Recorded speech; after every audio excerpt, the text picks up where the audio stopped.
There are many ways for instructors and institutions to gather and solicit student feedback. So many, in fact, that we just can't cover them all within the scope of this tiny introductory course.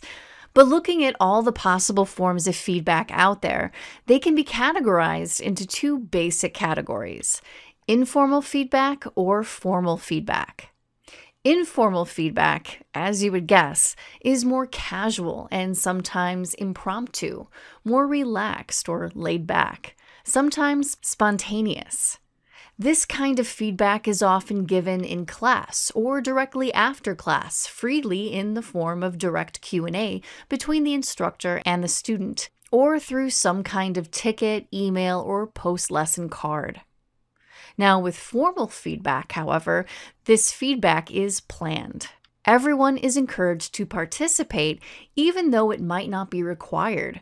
And typically, these types of evaluations span the entire course, and rather than just one lesson. Regardless of the kind of feedback you are seeking, informal or formal, plan to collect this feedback as data. That means writing the feedback down and planning for ways to categorize and synthesize the results later on.